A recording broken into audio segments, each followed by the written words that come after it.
So as you know, in camps and in combines these days, the kids are being faced with the broad jump. Now, I think this is an awesome movement to express horizontal power, your true horizontal power. You're basically taking your body and seeing from distance A to distance B how far you could jump out. I think some of the best right now, like in the NFL Combine, is like some outrageous number close to like 11.8 or 11.4 or something by some wide receiver.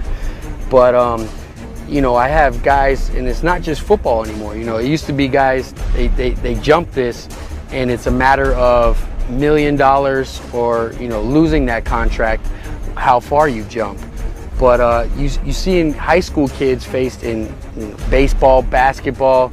I got guys coming to me in many different sports, and they're testing them this type of movement. So first things first, a lot of things that I like to do before we actually jump. I call these primers. What I want them to do is 2 stretches.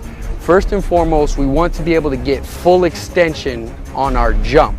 What inhibits us from doing that is something like tight hip flexors or tight abdominals. So usually right before they're getting ready to set up for this jump, I like them to do a lunge pose, okay? And hold that lunge pose, really put those hip flexors on stretch and kind of deaden that nervous system, release that tension from that area. Right after that, I like to go into a McKenzie press up. Now the McKenzie press up is going to really stretch the abdominals. It's going to allow you to put your body in a position that when you jump, you can mimic that same stretch. After that, it's obviously shown that when your second jump is going to be your more explosive jump. So your first jump, think about just turning your nervous system on, firing as fast as possible. Your second jump is your bread and butter, is where we're going to actually go ahead and start increasing your inches and your numbers. So typically what I like guys to do before they set up for their jump is to actually go to the side, jump one big one, and really get their nervous system firing. Now when it comes to the actual test, I like them to, you know, line up, toes right on the line, feet shoulder width apart. I think this is very important. I think guys like to go too narrow or too wide. If we get them right underneath our shoulders, this is going to express the greatest power they can. It's going to create a best mechanical advantage. The next thing I need them to get involved with is the arms. With their arms, as you always hear me say, longer lever equals more power.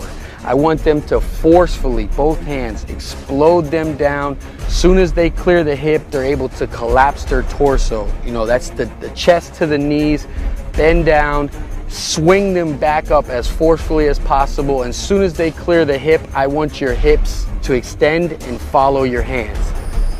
So as I have them forcefully throwing their arms back and their torso collapsing, I want them to consciously, like, imagine you pushing your feet through the ground, okay?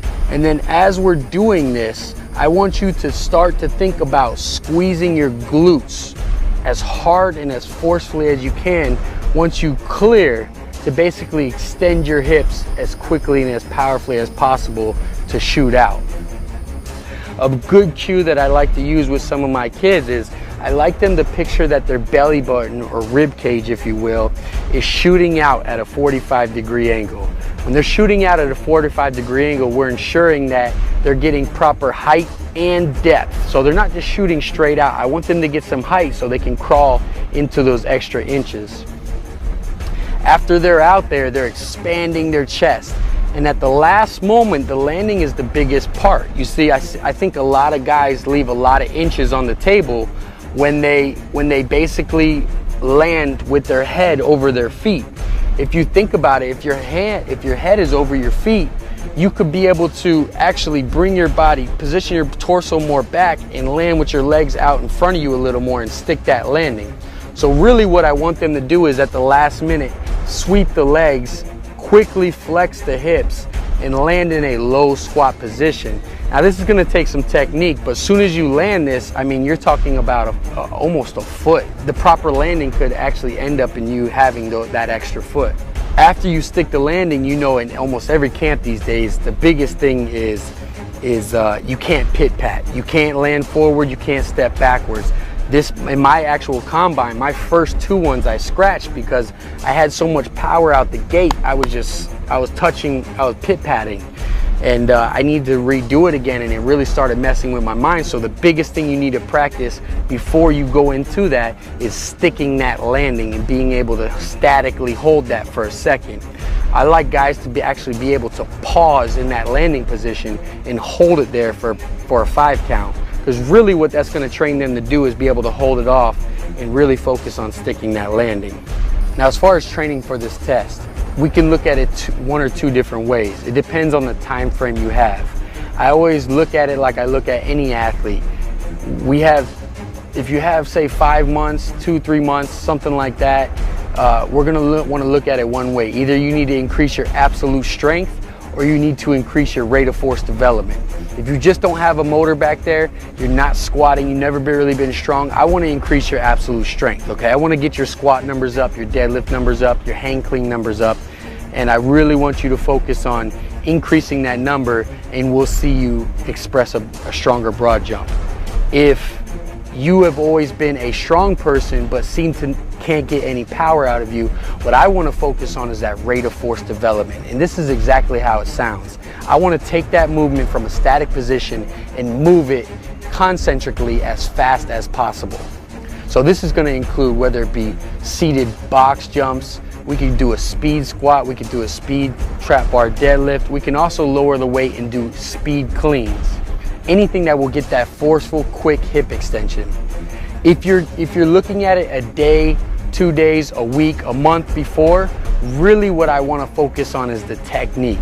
I really seen kids that actually come to me and say, okay, I have this Saturday. I have the National Underclassmen Combine this Saturday. I need to increase my broad jump as much as I can in these 7 days. So what really I'm going to focus on is catching their rhythm with their arms, make sure they're fully extending the hips, and then they're being able to land properly.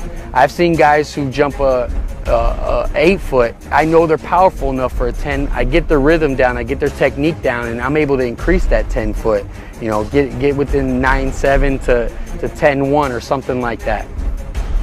There you have it. I think this is like one of the best movements for expressing your true horizontal power. You're going to see more of this, and you're going to see guys getting better and better and better, raising the bar each year. So really, I think a big thing is correct your technique. Even if it's a day before you have to do it, focus on the little things that you need or your weaknesses, and you can actually expand yourself a couple inches, put yourself ahead of the game within a 24-hour period.